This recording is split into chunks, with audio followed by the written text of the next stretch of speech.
Good morning. Are we having fun? I'm having fun listening. I'm learning a lot so far. Well, I want to keep that energy. My name's Todd Wynne. I'm with Rogers O'Brien Construction. I don't build rockets, I wish, but I build buildings. And Rogers O'Brien Construction, we're a general contractor. We build buildings all over this great state of Texas. We have offices in Dallas, Austin, Houston. We work in a variety of market sectors. We build hospitals to high-rises, but we leverage technology heavily.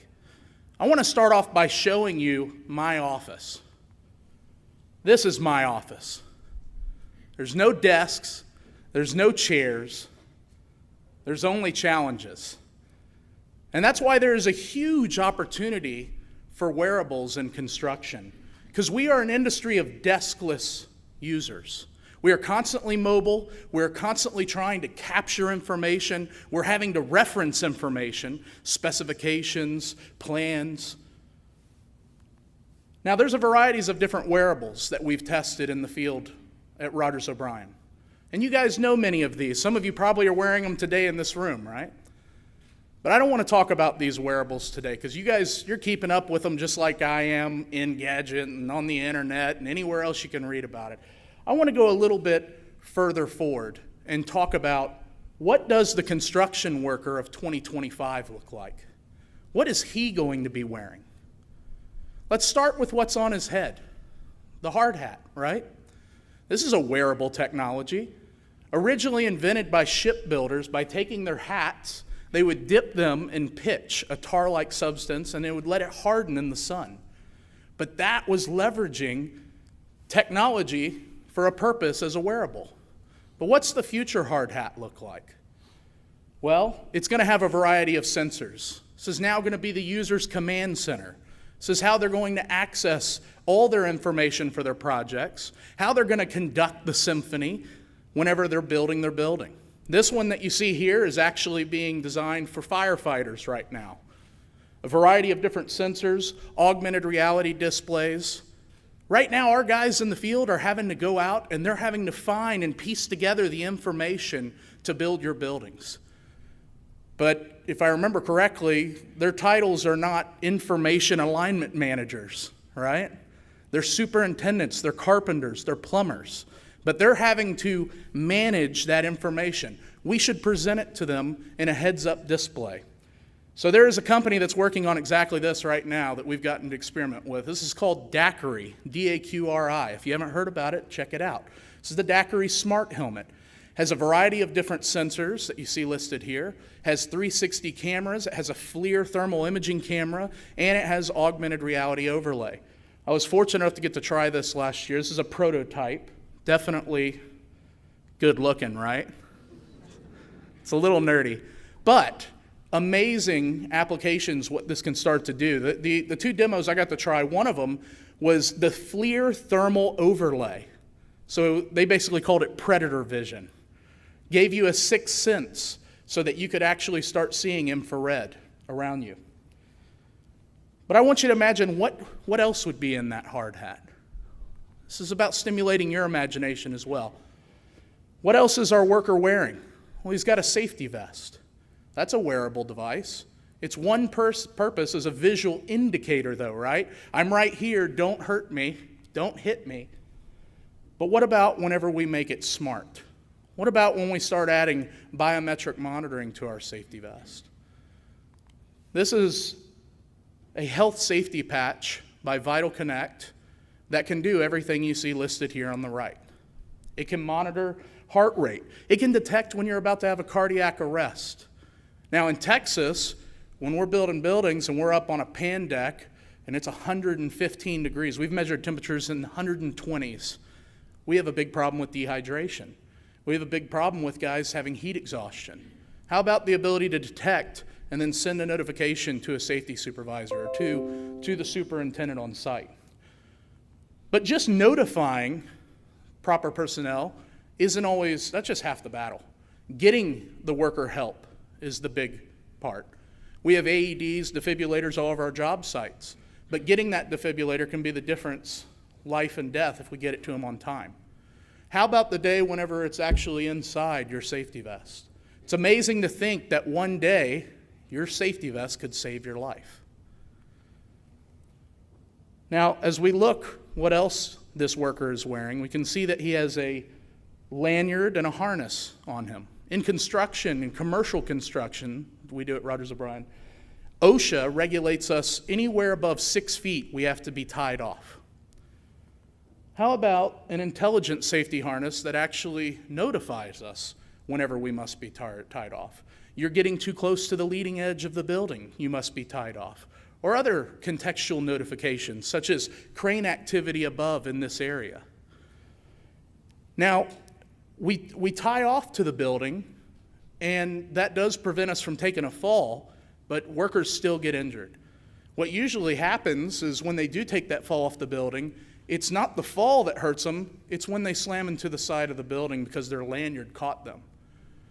What about fall detection sensors and then auto-inflatable airbags? What you see here on your left is not science fiction. This is the Mammoth. It's being designed for downhill skiers right now. Are there any Olympic fans in the room? Any Bodie Miller fans?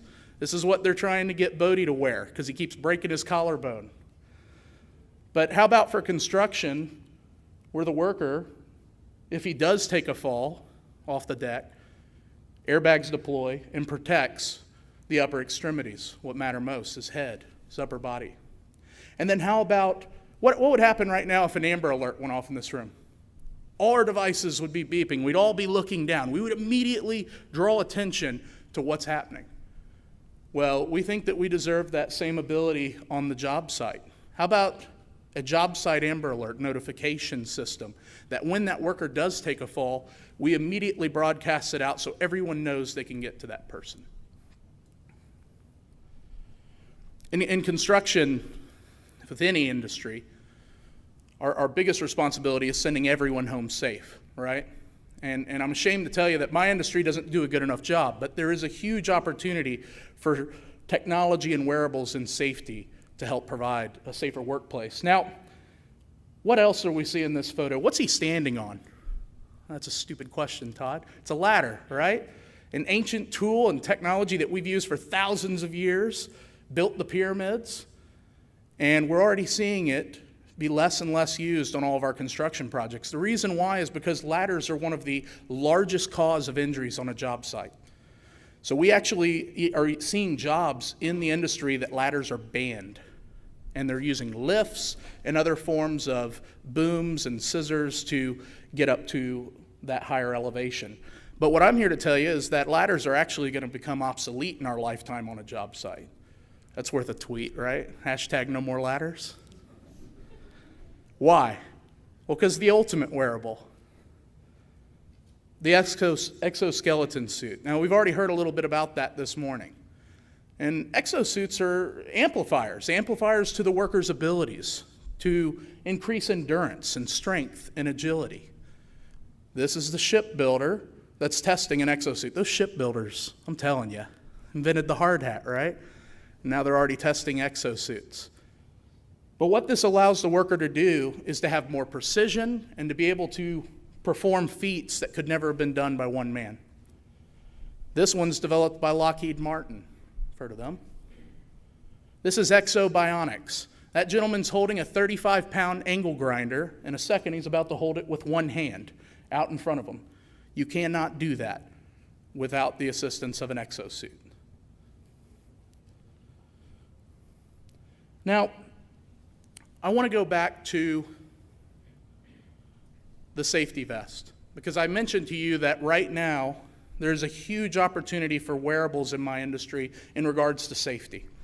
And through our journey of testing all of these wearables, we realized, well, these wearables are great. We can take all these photos and we can reference all this information, but we haven't connected them all. We don't have a framework that they're all talking through. So we kind of took a step back and we said, what is that foundational level? At what point, here's a question for you, at what point do wearables become a-wearables? When they can start understanding the context of where you are in the building, in our case, at what point in the schedule on the job site, in our case, and then present you with pre-filtered information based on the task at hand. So we've been working with a company called Red Point Positioning out of Boston, and currently there's about 5 construction projects in the United States that are testing this technology. And what we're doing is indoor positioning, indoor GPS, so to speak, but we're using ultra-wideband frequency. You can see the worker, as he enters a controlled access zone, his vest lights up. It's now giving him a visual indication, you are in a dangerous area or a restricted zone. You must leave this area. We can also add audible alarms, or we can send out a text to that safety supervisor saying, Joe won't stop going in that area.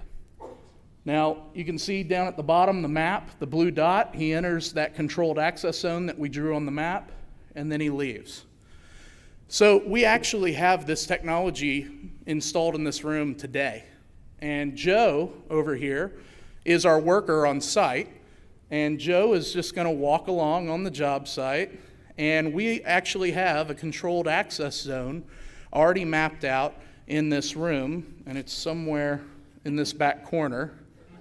I don't know where Joe put it. But what this is using, we actually have anchors. You can see these little red anchors, one there, one near the fire hose, and there's actually 2 in the back. We'll see if he can get that working again. This is totally an alpha right now, okay? But we tested a variety of different technologies, Bluetooth, RFID, Wi-Fi fingerprinting using received signal strength. This ultra-wide frequency has been one of the most accurate that we've tested because remember, in hospitals, we are actually working with lead-lined walls. We have lots of steel in our buildings. That positioning is very difficult to achieve with accuracy. We'll see. There we go. Now he's entered the zone. It's not like it. Yeah, new technology. That's consequences of a live demonstration. But the thing is, we also can track other things. We can put it on equipment and actually sync to the devices so that we provide that pre-filtered information for our workers. This is just the beginning of what we're going to be able to do to achieve a safer job site with more efficiency. Thank you for your time.